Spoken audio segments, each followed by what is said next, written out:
Olá, meus queridos, paz do Senhor, boa tarde, bom dia e também boa noite, ou talvez até uma boa madrugada para aqueles que não estão dormindo, mas sim trabalhando. Muito bem, queridos, estamos de volta, vamos tentar fazer uma sequência de gravação e hoje eu quero aqui explanar um pequenino detalhe dentro da parábola das 10 virgens, tá? A parábola das 10 virgens eu não posso olhar para ela e focar nela como se ela estivesse falando só da última semana ou só de quem for viver a época do anticristo, do arrebatamento, essas coisas, né? Então a primeira coisa que a gente precisa entender é que a parábola das 10 virgens, né, Jesus está pegando pontos, entende? Dentro da história do povo de Deus. Inclusive tem um trecho que está no Antigo Testamento, né? Não está apenas no Novo Testamento. Então é importante você saber disso, tá? A parábola das 10 virgens está nos profetas, está em Provérbios, está lá no livro de Samuel, em Reis, em Crônicas, até no livro da Lei. Você vai encontrar vestígios falando dessas virgens, tá certo? Então tá bom, queridos. Então eu vou ler aqui o verso de número 10, verso 11 e o verso 12, tá? E a gente vai explanar esses três versos. Uma pequena parte, na verdade, tá? Diz assim, ó, 10. E saindo elas para comprar, chegou o noivo, e as que estavam apercebidas entraram com ele para as bodas, e fechou-se a porta. Então, esse verso 10 aqui está dizendo que, saindo elas quem? As nécias, né? Tinha 10 virgens, 5 eram prudentes, e 5 eram loucas, ou nécias. Essas nécias, né? Quando houve o grito, quando alguém disse que o noivo está chegando, elas se levantaram assustadas. Olha, o noivo está vindo. Ah, mas vocês têm azeite, vocês têm poder, vocês têm unção, vocês têm óleo, vocês têm testemunho, vocês têm vida, vocês têm luz. Dá um pouco do azeite de vocês para nós, né? Vamos compartilhar a necessidade dos santos. Vamos compartilhar, porque está escrito que tem que compartilhar tudo.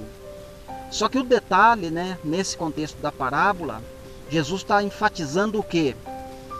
Qual é aquela pessoa que está vivendo em determinado tempo na Terra, ou uma era, e Deus está sempre dando chuva, dando poder, deixou a palavra escrita para nós, e Ele quer saber quem é que está lendo, quem é que está estudando, quem é que está meditando nessa palavra, né? Isto é, armazenando azeite, armazenando o poder, armazenando o conhecimento da palavra. Quando eu falo o conhecimento, não quer dizer que tem que armazenar escatologia ou coisas do tempo do fim. Tem muitas coisas que envolvem o conhecimento, não é só a escatologia, você precisa entender isso, entende? Então você precisa adquirir conhecimento, entende? E quando você não adquire este conhecimento que Jesus está falando, né, você se torna uma nécia, porque você despreza a palavra, você despreza o conhecimento. Oséias, né, até um profeta interessante para falar disso, né? O meu povo está perecendo ou perece porque lhe falta o conhecimento, entende? Então Oséias não está dizendo que falta a escatologia, falta a teologia para o povo. Falta o povo não desprezar a palavra de Deus. Porque ela está em toda parte ela tem camadas de revelação e ela vai chegando, vai cada vez mais fundo, entende? À medida que você vai buscando, à medida que você vai meditando e lendo, você vai encontrando coisas interessantes na palavra. Então nem tudo é escatologia, nem tudo é coisas para falar do tempo do fim, mas sim de ter interesse com a palavra, ter interesse em saber da palavra, ouvir a palavra, entende? Praticar a palavra. Até para praticar a palavra você tem que conhecer. Como que você vai praticar uma coisa que você não sabe? Qual é o desígnio? Qual é o projeto? Qual foi a intenção de Deus em deixar uma palavra escrita para o ser humano cumprir? Entende? Então tem coisas que você precisa estudar para poder praticar. Não tem jeito de você praticar sem estudar. Vou praticar a palavra, né? Como o Tiago fala. Não sejam só ouvintes da palavra, mas sejam praticantes. Eu posso ouvir, mesmo só ouvindo, eu não vou conseguir praticar. Eu vou precisar olhar mais a fundo na palavra para me ver como é que eu faço para poder praticar essa palavra. Então quando eu faço isso, eu me torno prudente, entende? Eu sou uma pessoa prudente, porque eu estou o quê? Olhando as escrituras, no caso o manual do fabricante, né? Para que aquilo que está projetado para o ser humano não venha danificá-lo, não venha a fazer ele esmorecer ou até mesmo perecer, como Oséias fala, entende? Então é nesse sentido.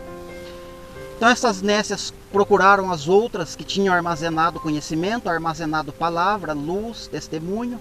Vamos compartilhar a necessidade dos santos. Não vai dar. As prudentes vão dizer, não vai dar. Vai ver quem vende, vai procurar, né? Aí se encaixa uma outra profecia do profeta Amós, do profeta Oséias também, mas o Amós muito mais. Que as pessoas vão procurar a palavra, mas não vão encontrar. Entende? E esse comprar o azeite é ir em busca da palavra. Isaías não fala? Busque o Senhor enquanto pode achar Ele. Clama a Ele enquanto Ele está perto. Porque vai chegar uma hora que Ele não vai mais estar perto. E não vai ser possível achar o Senhor por meio da palavra. Entende? Por isso as nécias vão procurar e não vão encontrar. Verso 11, né? Mais tarde chegaram as virgens nécias, né?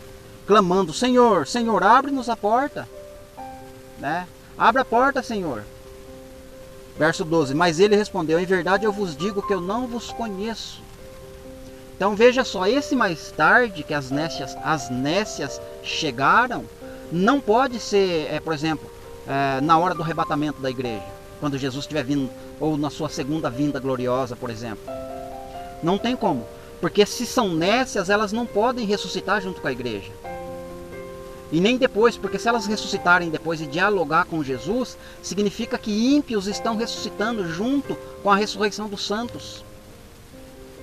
E para participar do tribunal de Cristo não tem jeito. Só vai participar do tribunal de Cristo quem já foi ressuscitado e o nome já está com certeza escrito no livro da vida. E essa pessoa certamente vai reinar de alguma forma com Cristo no milênio. Por isso vai ter o tribunal para se dar o galardão, entende? Para organizar como que vai ser feito esse governo no mundo. Mas nécias não podem ressuscitar na segunda vinda de Cristo, entende? Esse mais tarde é lá no trono branco, depois de 1000 anos. Porque, como eu falei anteriormente, se as nécias for comparada só a esse tempo nosso de escatologia, não cabe essa passagem, entende? Como que só vai ressuscitar nécias nesse tempo?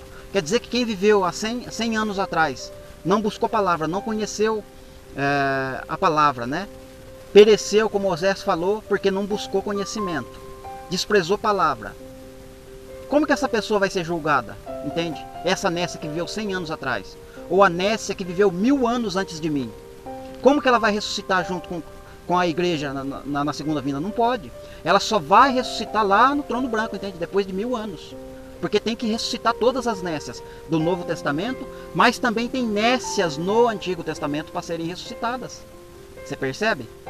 Deus não tem nécias só no Novo Testamento. Tem nécias no Antigo Testamento também. E elas precisam ressuscitar para serem julgadas. Ou para conversar com Jesus. É só nesse momento, inclusive, que o ímpio vai poder dialogar com Jesus. Apartai-vos de mim, porque eu não vos conheço. Ah? Não, Senhor, mas nós profetizou em seu nome. O Senhor veio naquela cidade, lembra? A gente profetizou, a gente expulsou o demônio. E Jesus vai falar abertamente. Apartai-vos de mim, porque eu não vos conheço. Nécia, entende? Então todas as nécias vão ser ressuscitadas no juízo do trono branco. Não pode ser ressuscitada na segunda vinda de Cristo, entende? Solamente. Por isso que essa parábola não pode ser encaixada só para o tempo do fim. Ela abrange um tempo maior, entende? Ou melhor, não só essa parábola, mas todas as parábolas. Você tem que pegar um ponto lá no início, lá em Gênesis, e parar lá em Apocalipse, né? Para você fazer uma análise, né, vamos dizer assim, mais profunda um pouco da parábola, né? Então, queridos, agora vamos tratar do ponto que eu quero explanar agora. Então, quando as nécias chegaram, a porta já tinha fechado. Significa que elas não entraram para as bodas, certo? As nécias não entraram. E quando é que a porta fechou? Quando as prudentes se encontraram com o noivo. Quando é que as prudentes se encontraram com o noivo? Então a gente não vai conseguir ver só aqui em Mateus 25, a gente não consegue ver. Por isso que a gente precisa de outros pontos da palavra para os outros pontos nos ajudarem a entender, né, quando é que as prudentes se encontraram com o Senhor Deus, entende? Quando Amós fala lá no capítulo 5, né, se eu não estiver enganado, né, me desculpe aqui. Prepara-te, ó Israel, para encontrares com o teu Deus, né? Então Israel precisa se preparar para encontrar com o seu Deus, né? Alguém gritou antes delas acordarem, né? O noivo está vindo. Todo mundo se levantou, as nécias e as prudentes. Começaram a se preparar para encontrar com o noivo, né? Então você veja que está ligado com o Antigo Testamento, né? Entende? O povo que vai encontrar com Jesus para entrar com as bodas também viveu no Antigo Testamento. Não é só o Novo Testamento, quem vive no Novo Testamento, que vai entrar para as bodas, entende? Assim como tem nécias no Antigo Testamento, tem prudentes no Antigo Testamento também, que fazem parte desse povo que são prudentes. E que vão entrar para as bodas, né? Mas a pergunta é, se as nécias não entraram, significa que elas vão passar pela grande tribulação, certo? Elas vão passar. Se elas não entraram para as bodas, elas vão passar na grande tribulação, não tem jeito. O problema é que agora eu vou ler Daniel para você, né? O texto não pode entrar em choque e o texto não pode entrar em conflito, né? Jesus não pode entrar em conflito com Daniel, né? Daniel capítulo 7, a partir do versículo 21, diz assim, ó: Eu olhava e eis que este chifre fazia guerra contra os santos e prevalecia contra eles. Então tem uma galera guerreando contra o anticristo, ou o anticristo contra essa galera. Verso 22. Até que veio o ancião de dias e fez justiça aos santos do Altíssimo, e veio o tempo em que os santos possuíram o reino. Então veja só, esse público aqui, que Daniel está profetizando, esse público aqui que o Senhor Deus está dando a entender por meio de Daniel, estão sofrendo na mão do anticristo. E vão sofrer até que o ancião de dias, que é Jesus na sua segunda vinda, vem e faz justiça a esses santos, e chega o tempo que esses mesmos santos vão possuir o reino. Uma pergunta agora eu faço para você. Por que lá na parábola das 10 virgens, né, as nécias não tiveram êxodo? Elas não foram justificadas, né? Jesus não fez justiça para aquelas nécias. Elas não entraram para as bodas. Mas o detalhe é que as nécias não vão possuir o reino. Mas aqui esse povo tá sofrendo na mão da besta. Vai vir Jesus, vai fazer justiça para esse povo. E aí vai entregar esse reino na mão desse povo. Então você percebe que Mateus 25 e Daniel 7 não está entrando em choque, né? Tá certo? Tá acontecendo um arrebatamento lá em Mateus 25, né? Na parábola das 10 virgens. Certamente está acontecendo um arrebatamento aqui nesse capítulo 7 de Daniel, porque vai possuir o reino. Tem que ressuscitar para possuir o reino, entende? Não tem de possuir o reino dormindo, morrendo. Tem que ressuscitar, entende? Para possuir o reino. E não pode possuir o reino só quem vai guerrear contra a besta, tá certo? Como eu disse anteriormente, existem pessoas lá atrás, desde o justo Abel até o último que morrer lá durante a grande tribulação de Apocalipse, que vai ser justificado e vai possuir o reino e vai reinar, entende? Então tem pessoas do Antigo Testamento e pessoas do Novo Testamento que vão reinar, vão possuir o reino. Ok. Agora um outro texto eu vou ler para vocês, que está lá em Apocalipse, né, para mim fechar aqui a explanação, né?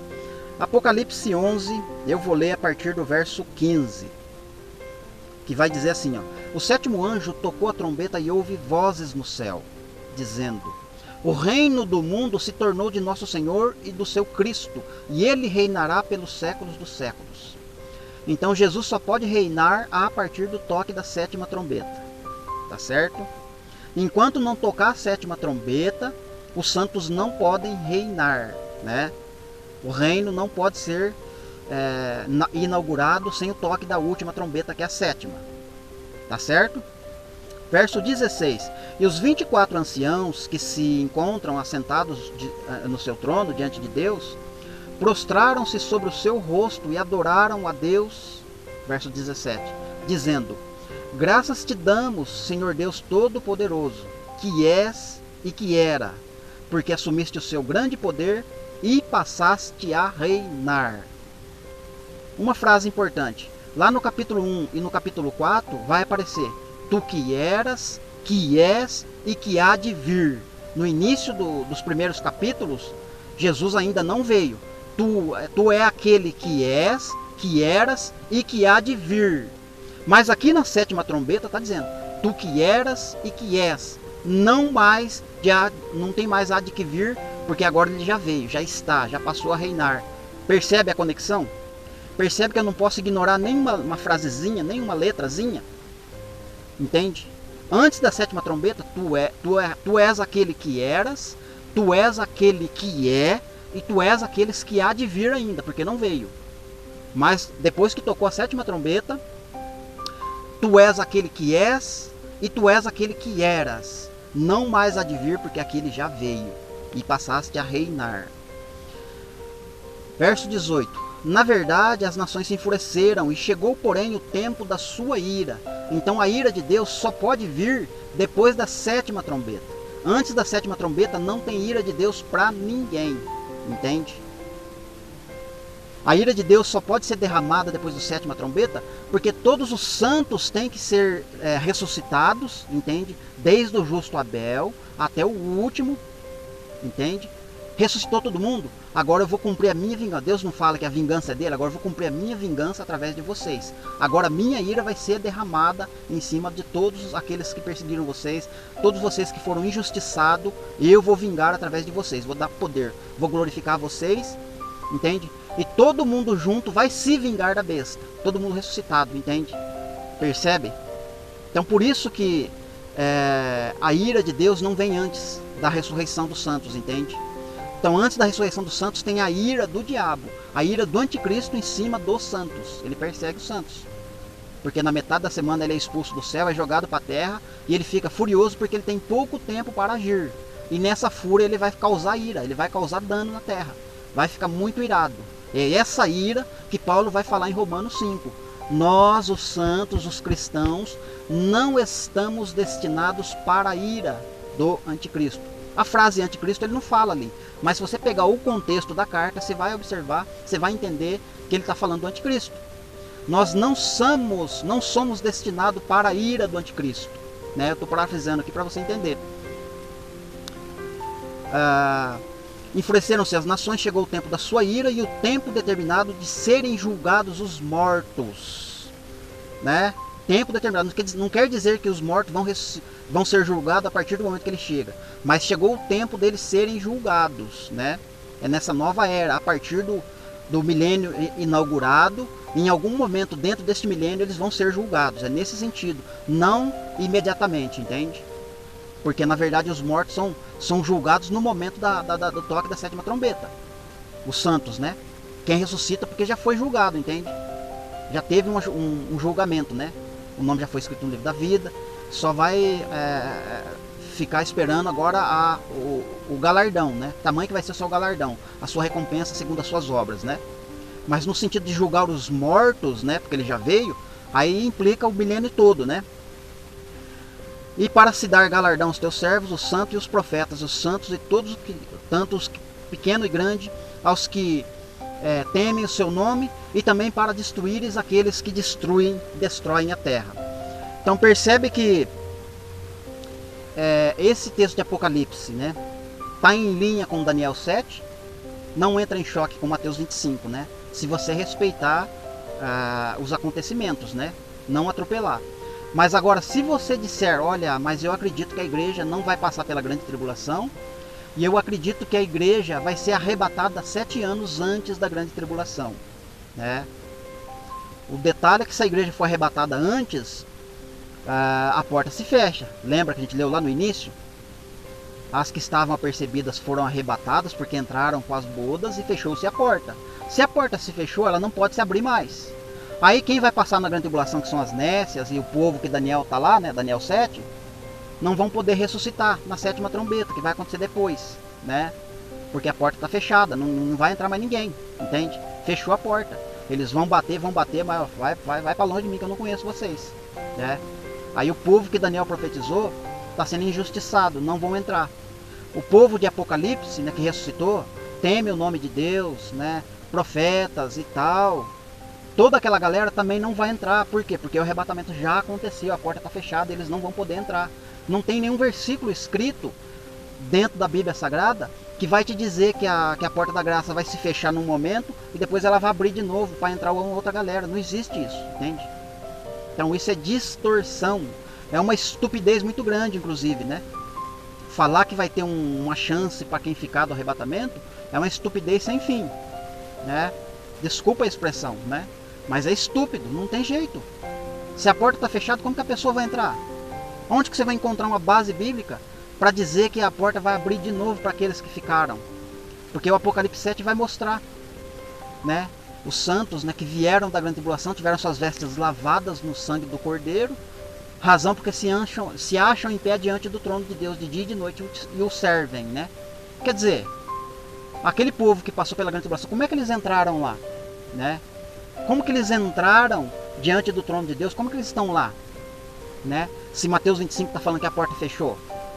Ou seja, a pergunta que fica, ou a pergunta e a resposta junto, né? Quando é que aconteceu esse arrebatamento de Mateus 25? Que a porta fechou, né? Quando é que teve esse encontro desse povo para que quando os nécios ou os outros que ficaram fossem bater na porta e não puderam entrar, né? Vocês conseguem entender que está tendo um conflito muito grande no que a gente está ouvindo por aí, no que está escrito na própria palavra de Deus, né? Você vê que a palavra de Deus ela não entra em choque. Mas o que nós falamos e ensinamos, isso pode conflitar. Se a gente não fazer a soma direito, se a gente não analisar, se a gente não estudar, como eu falei no início. Entende? As prudentes vão olhar para a palavra e vão examinar, né? A gente olhou Mateus 25, opa, tá estranho aqui, né? Fechou a porta, agora ninguém mais vai entrar. Mas Daniel tá falando que tem um povo que vai passar pela grande tribulação. Aquele povo não vai entrar então? Porque a porta é fechada? Então o que eu tenho que fazer? Opa, esse negócio de arrebatamento secreto ou a qualquer momento não pode acontecer, né? Porque se acontecer esse arrebatamento secreto, o público de Daniel está sendo injustiçado. O público do Apocalipse está sendo injustiçado. Não vão poder entrar. Ou então, tanto Daniel quanto o Apocalipse foi escrito equivocadamente, né? João deu uma cochilada na hora que ele estava escrevendo lá, não sei, sei lá se ele estava pensando em outra coisa, escreveu e saiu, e Deus deixou daquele jeito lá para provar nosso coração, para ver quem está acordado, quem está dormindo, né? E não é só João e Apocalipse, né? Tem uma enxurrada, né, de textos em outros profetas que vão mostrar isso. O povo passando pela mão do anticristo sofrendo e Deus vindo fazer justiça no povo. Em todos os profetas vai ter esse episódio acontecendo. Então eu vou ignorar todos os profetas, inclusive Daniel, Apocalipse, né? Vou torcer a parábola das 10 virgens para fazer sentido o arrebatamento secreto, né? Para minha mensagem ficar fervorosa e para o povo ficar com medo, né? Eu estou sendo enganado, estou enganando o povo e o negócio está ficando estreito, né? Está ficando triste, né? O cerco está fechando em todas as portas, né? Por todos os lados. Então se a gente não der um jeito, né, de assumir uma posição, entende? Quando eu falo assumir uma posição, é se posicionar, ficar de pé diante do Cordeiro, diante do Senhor Deus, se posicionar segundo as Escrituras. Não dar mais ouvidos a doutrinas de homens, não dar mais ouvidos a aquelas... Vou dar um exemplo aqui, né? Existem denominações que elas têm várias filiais e tem uma líder mãe, né? Então tudo que a líder mãe fala, eu faço. Se a mãe lá não falar, eu não vou fazer. Mesmo que outro mostre que está errado, que não tá escrito isso na palavra, eu vou continuar falando o que a mãe está falando. Entende? Nesse sentido, você e a mãe tá desprezando o que está escrito. Tá desprezando tudo isso, né? E isso vai ter juízo para isso, claro. Vai ter condenação para isso, né? Então, de repente, você precisa acordar, você precisa despertar. Você precisa tomar uma posição. Ou você é prudente, ou você é nécio, ou você é estúpido, né? Porque não tem jeito. Ou é nécio, ou é estúpido, ou é prudente. A prudente vai conciliar, ela vai fazer os textos entrarem em harmonia, eles não vão conflitar. Não importa o que 99% dos líderes estão falando, eu vou ficar com o que está escrito. O que está escrito é válido para mim, independente do que está acontecendo à minha volta.